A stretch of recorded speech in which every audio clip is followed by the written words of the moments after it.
Welcome back, everyone. HGC North America Open Division Cup number 2. I'm Halorin, joined by the one and only Cavalierguest. We're jumping into the lobby for the last series of the evening, where it will be Trademark Gaming trying their hand against a very strong team in the form of Necrodancers.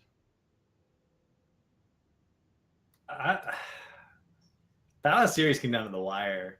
If these teams, I mean, you have to assume that a team that's also gotten this far, unless there's been some very lucky brackets for them, is also at that level. So this should be an incredibly close series. Obviously, TMG has been around for a while. They have a lot of competitive experience. You see the name pop up over and over and over again if you follow the amateur scene. The Doctor. This is going to be exciting, and I love this map. So Towers of Doom was banned, and then Braxis was banned because apparently Braxis can't be allowed to exist in the map pool. But then Trademark Gaming picked Dragonshire, and we've talked about it tonight already, but Dragonshire is the map you go to if you think you're a better team. Because there's so many things that you need to be good at on Dragonshire individually and as an entire team: drafting, rotations, communicating, controlling multiple points on the map, decision-making, when to go where, and coordinate the entire map as a unit. There's no point, except for post 20, we never just see straight up death balls on Dragonshire. That never happens in competitive play. There's always one person who's split or doing something else, or they come together briefly and then spread back out. So you're saying something. You're making a statement when you take a team to Dragonshire. It's arguably the most challenging battleground in competitive Heroes right now. For all the reasons you said, there's so many different facets that you have to be solid at. Otherwise, you're going to find yourself looking at the defeat screen by the end of it. Uriel is going to get banned. We've seen Genji banned for good reason. Still a very strong hero. First pick. You know, if this was like a month ago, I'd say Malfurion seemed to be a pretty easy lock. But with so many different successful strategies that we've seen even just tonight, they go for the Malfurion. Trademark Gaming still on the Malfurion train. Before Hammer was in the meta, Task Tracer would not have been a terrible response. But with Hammer in the meta, that's not a good response. Don't do that, guys. If someone does lock in Task Tracer against you, pick Hammer, and you should win that game. Korea has shown us the way. Yeah, Tracer just like can't play the game anymore. Once Sergeant Hammer's on there, it's like, oh, you're in range, so I'm just gonna like take 20% of your health per auto attack if you don't mind. It's fine. And you're gonna throw a bomb on me? Ah, sorry, I have 50 armor. That bomb did less than 300 damage. Seems good. But thanks. The Hacker, they're going to afford themselves some global pressure. One of the things that can really give you an upper hand on Dragonshire, as far as testing the caliber of your opponent, is when you go for those ganks thanks to the global. Affords you a lot, consistent wave clear and damage out of Jaina. But the Tracer shows up. If this isn't a Sergeant Hammer ban, if they don't ban Sergeant Hammer and it's not taken, I'm going to be very upset. But Tracer is still a good hero, but she has to scale now. She doesn't have the same early game pressure that we were familiar with for so long. Dragonshire is a map where if you rotate around and deny the objective and deny the objective and deny the objective, the game continues to just, everyone levels up. Everyone's soaking every lane. You will get to the late game if you play Dragonshire correctly, and then Tracer scaling will have a major impact, and she'll start to get those picks. And they have Blaze already, so they have that wave clear aspect going for them. Blaze can double soak. He can offlane extremely well. He can hold against a lot of heroes on the point, at least for long enough to play the trading game. So they have it. Ooh, that's Murden coming out. This historically, Dragonshire is Murden's best map in competitive because his ability to look for picks in lane, with the way the walls are arranged and the way they happen to match his jump distance, is actually incredibly strong. So they don't want it themselves. They opt to ban it out. I like the decision. Yeah, I mean, second wind, third wind at level 1 potentially. This is where Murden shines. He leaves, he goes into a bush, he comes back. You're like, wow, he's got 80% of his health again already. That's not good. They're still debating on this second round ban, the Necrodancers, and I feel like they're asking, do they play Hammer? Does anyone know? Have you guys ever seen them playing Hammer? Are those the dice they're shaking right now, Cav? They're just like ready to roll. I would just ban Hammer here. I mean, it's crazy to think that we live in a world where Hammer is that part of the conversation. Are Okay, it has to be picked here. It has. I don't want to see an instant lock because I want to see both heroes locked together. And I would have instant lock hammer and then waited just to make that point. There's some debate about what the next hero could be, but I want to see the hammer 100%. If they don't draft hammer here, either they don't play it or they don't understand her value in the meta.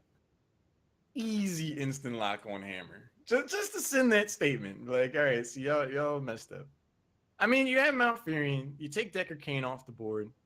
That leaves heroes like Rhaegar, which hasn't looked too inspiring this evening. Stukov could be an option. Dragon the Silence. Ring of Frost in the Silence. A lot of synergy there potentially with that support. So I don't think they're really missing out on a ton by not having Decker Kane available. 13 seconds left. And with the Muradin ban, they really... Okay. I was about to say, they really have to have something in mind for their front line. And it turns out Garrosh is a hero. You know who's honestly not bad here now for the other team? Sergeant Hammer. Do you take the hammer? If they go Sergeant Hammer, Johanna, they have enough wave clear. They have the siege potential. They have 2 heroes that just don't care about Garrosh because Hammer has a knockback and a self cleanse, and Johanna has a self cleanse and a slow. They can both just be like, Garrosh who? And a bunker. And they have bunker. And Rickle. Jaina is the only hero, if she takes range on Q at 1, that can really sort of threaten damage on the hammer. They do have one additional pick after this where they could, but hammer is now really good for both teams. You sold me on Johanna Sergeant Hammer. It would be a sound strategy. Take some of the starch out of the Karazim pick as well with the Johanna blind and get some macro pressure with the wave clear. It's a perfect day. They're gonna go Junkrat Stitches.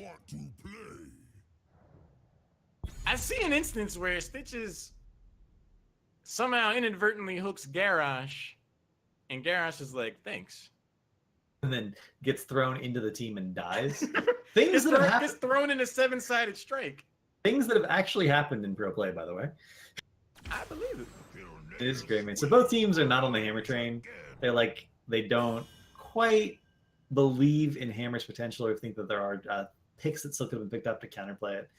I think Hammer would have been really good there and would have just made the game very difficult for either team that picked it up. But it's going to be Greymane for that Merc pressure. We're going to have Karazim. Presumably that's going to be a 7-sided strike with the isolation on the Garrosh. Having your tank and support be able to 100-0 someone is pretty good, as it turns out, on a skirmish-oriented map. And we'll have to see if they can make that work. Yeah, I mean, the Stitches Malfurion, that's going to have to be quite the buddy cop action movie. They got to hit the, what I like to call the call to the carpet combo, where you throw the root down and then Stitches hooks them onto it. But do you have the burst damage to really follow up on that? Depends on the build the Junkrat goes for. If Damavarian has the bomb, clearly you're going to have some burst damage. But I don't know, man. I'm used to seeing more of a definitive blow up when Stitches is brought into the equation. I'm curious to see how well they do with it.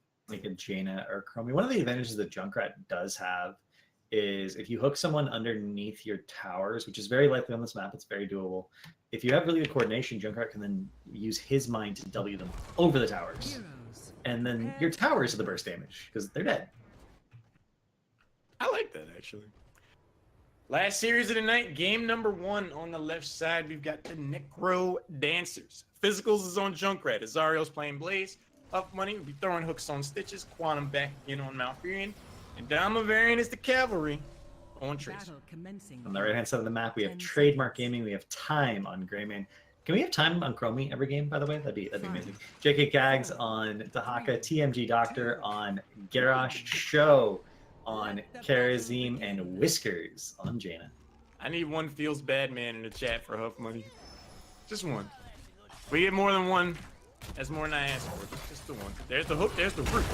Garrosh goes for a throw afterwards, and he says thanks, but it ends up just being both warriors out of position and subsequently taken down. It was a hilarious trade because Garrosh throw, all they needed was really the Jaina burst to secure that kill. Most of that came from her. Whereas it took all 5 members of Necrodancers to kill the Garrosh, even though they had a much better CC chain.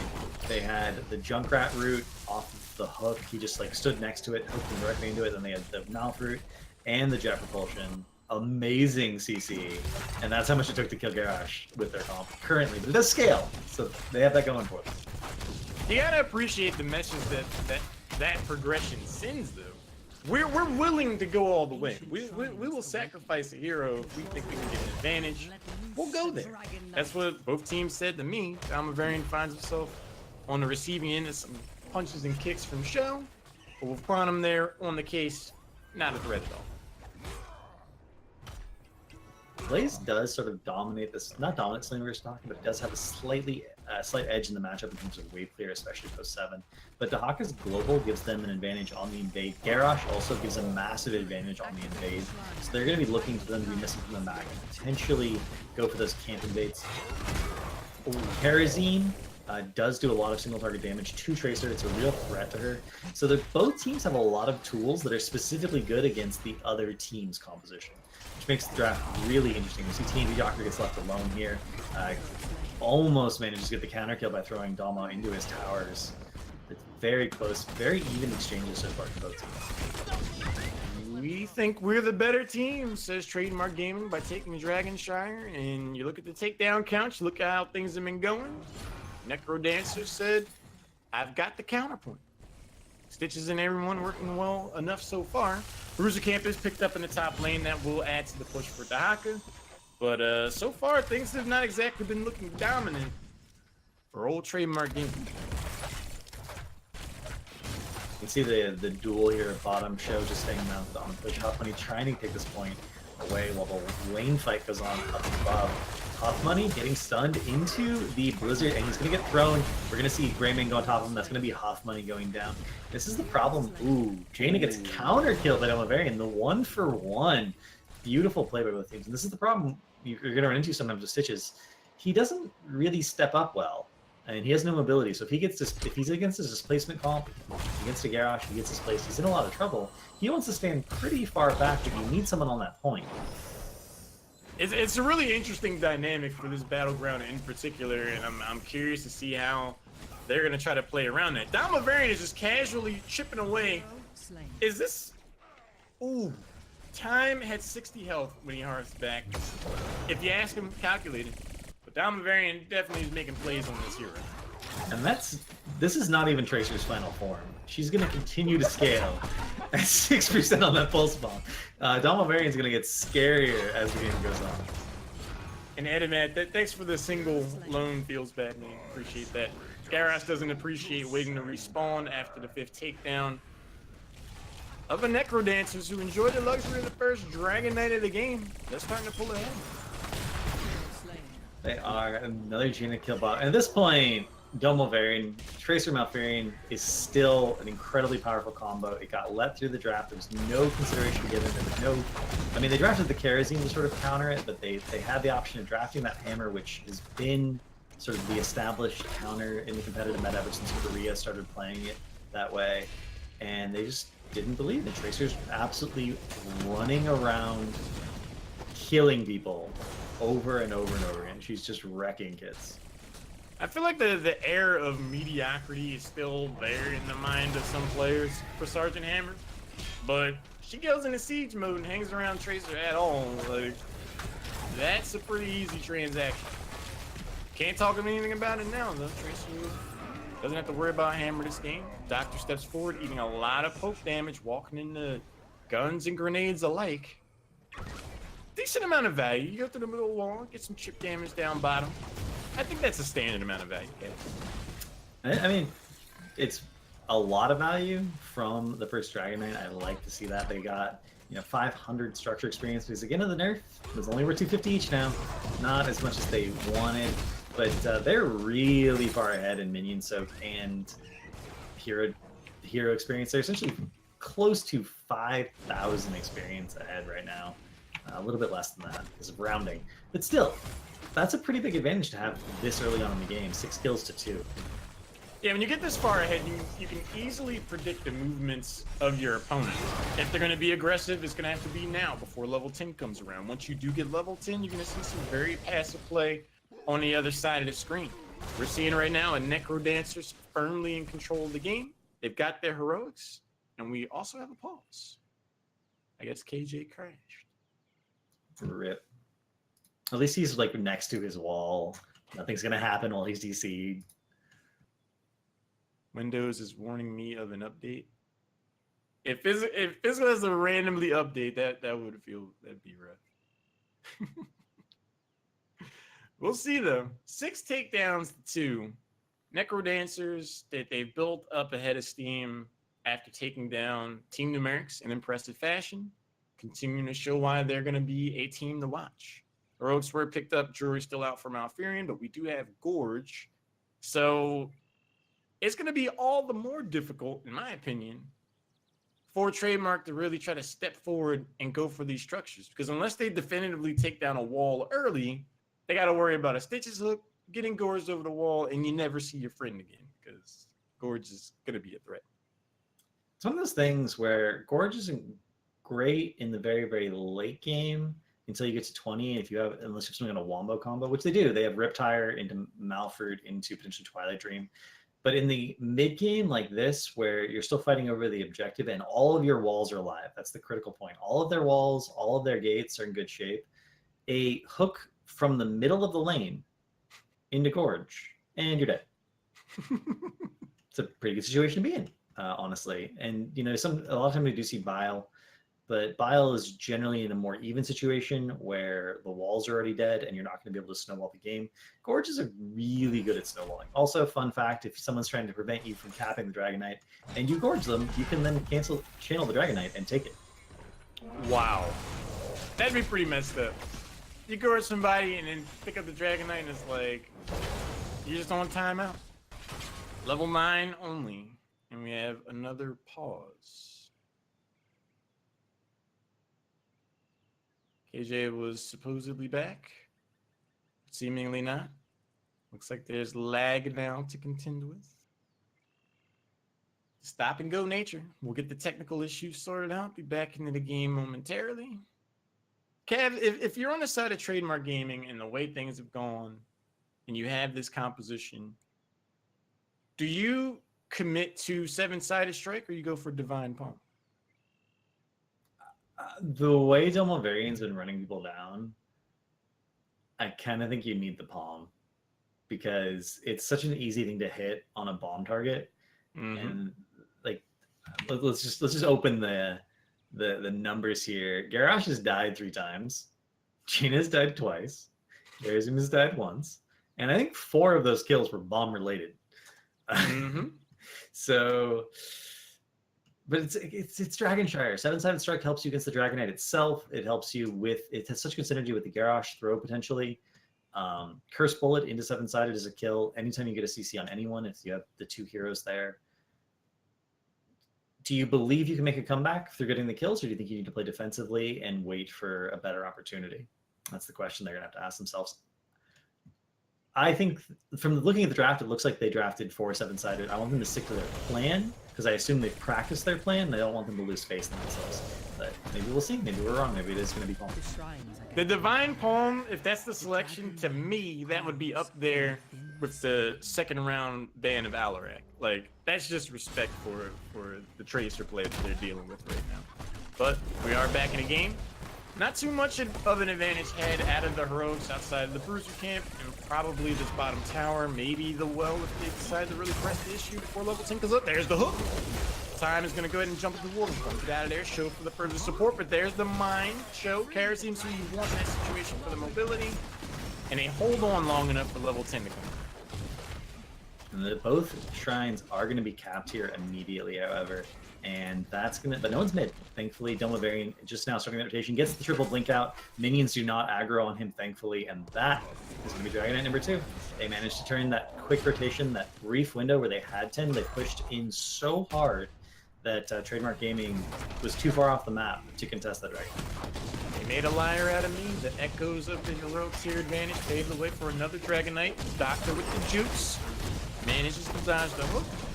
But with such a run-it-down mid mentality committed to this Dragon Knight, that got melted down for free. Yeah, it did, and Greymane does that level of damage. Jaina was farming her Ice Block quest there, finally getting some progress made on that. About halfway done now. Was barely started before, so significant progress has been made. But the map is still quite a bit more open. And then, the Gorge on the Dahaka. They're going to be into the root here instantaneously. The Jet Propulsion for the follow-up. Garrosh with the into the fray out. Whisker's in a lot of trouble. Palm does go down, but does not get procced. Wait.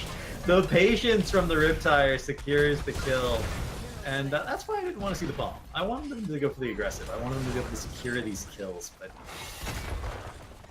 Jaina's ragdoll launched through my screen. That was rough. Greymane is going to get taken down. 9 takedowns to 2. That's one way to come back for that middle fort after you don't get too much value off the Dragon Knight. You just go in and start dumpstering kids. Siege Camp's going to get picked up for free. Level 13 is enjoyed right now by a Team Numeric or Necrodancers that feel very confident about how the rest of this game could go. I like the fact that they send Blaze immediately to clear the wave so it's pressuring in, but the rest of them grab the camp. That's the enemy team's camp, and now it's your camp. They're not going to be able to get that to deal with lane pressure. They send Blaze immediately to go for the soak. Yeah, they're 2 levels ahead. Their talent you're up. But if they don't continue to soak all the lanes, they're not going to maintain that advantage if the enemy team is soaking. So they're matching. That's 3 levels, a brief 3-level lead here. They're going to try to get some damage on this keep wall. If they can get the keep wall down, the next Dragon Knight should be a free keep. You can see a little bit of anticipatory hook there, thinking someone was going to step out. It didn't quite work out, but hook will be back up momentarily. Again, we do see Malfurion looks like is innervating the Huff money when the hook goes out. So it comes back a little bit faster. Who else would he innervate anyway? Because either of these heroes have mana. Tracer and Junkrat like innervate? What's that? We just saw Dahaka burrow in, and everyone on the side of Necrodancers decided to click on the left side of the screen. They're going to go for the Gorge. They should be able to dash out there unless the Twilight Dream connects, but he dashed in the nick of time, gets in there, frame perfect dash. Karazim ultimately baits out 2 rogues. That's actually so good. Oh, they're going to see the taunt. Huff money should go down here. He barely managed to lift Riptire essentially for the peel there. Palm comes out, again, not triggered, unfortunately, but Tracer ends up going down to go for the throat. And if they can just disengage at this point, but they can't. TMG Docker ends up going down. They're all so low. Even the 1-for-1 is still better for them, but Dahaka burrows, comes into a root, ends up going down. 2-for-1. And the pressure is going to be on the channel. Malfurion used Root to peel for the Stitches so that he could guarantee walk behind the wall. Then he didn't have it for the follow-up to Gorge. Tried to time the Twilight Dream, mistimed it by a fraction of a second. And Karazim managed to dash away, but the follow-up, the damage was just still too much. I thought that could be a really big opportunity for Trademark Gaming to try to go in. Like we pointed out, Karazim gets gorged. Jukes the Twilight Dream, 2 very important heroics down, even tier fight. Well, did they have 12? I don't remember if they had 12 or not. But either way, at the end of it, Blaze is going to walk away with the Dragon Knight. They're going to apply further pressure towards his bottom lane.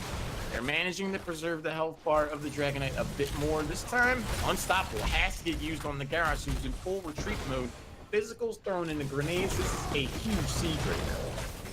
Jaina feels like she's under so much pressure that we're seeing Ice Barrier over Icy Veins, that a talent that stacks up the damage you do to deal to shield targets as a shield on yourself. And Whisker, as you can see, he's going to have a little bit of a shield most of the time from now on. The Gorge comes out again. Karazim ends up going down. He lands Palm this time, though. But the Silence follow-up is too much. Garrosh goes down. And that should, at a minimum, be bottom keep. Ice Block is finished, so Whiskers managed to survive this time. There's something symbolic about Jaina having to run out of her own base to save herself. Like, she had to go through the keep wall. Is able to hearth back with only 100 health and some change. Bottom lane is now exposed. A cheekier, more brazen team might have just looked to end the game outright right then. You have the tier advantage. 2 heroes are down, why not?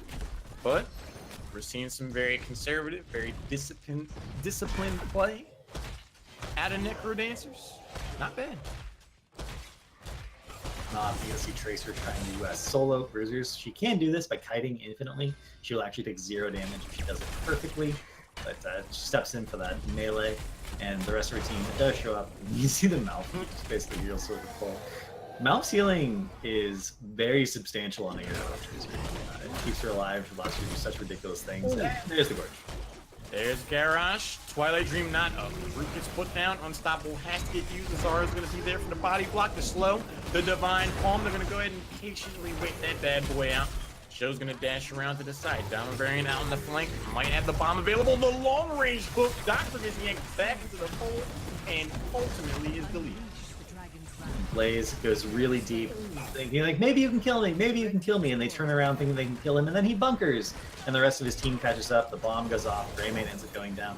Actually a beautiful, oh, the long range!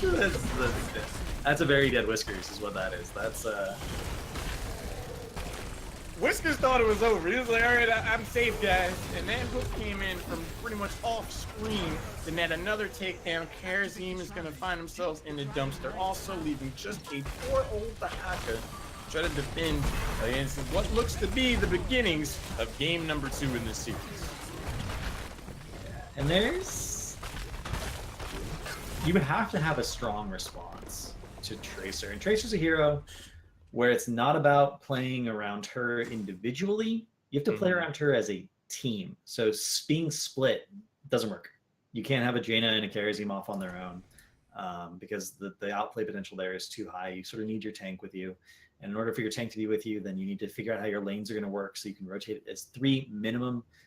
Keep your lanes pushed out, allow your wave clear to step up and keep the lanes pushed out so the Tracer's a harder time looking for these opportunities. They were just not prepared to deal with that level of mechanical play from Domavarian on Tracer.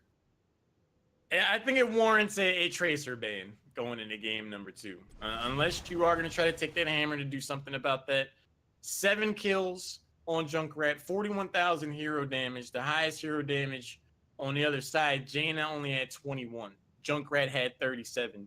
What we looked at, or what we just saw, was a Necrodancers firing on all cylinders. They're looking like they're ready for the playoffs. They're keeping their eyes towards the Crucible playing at this level.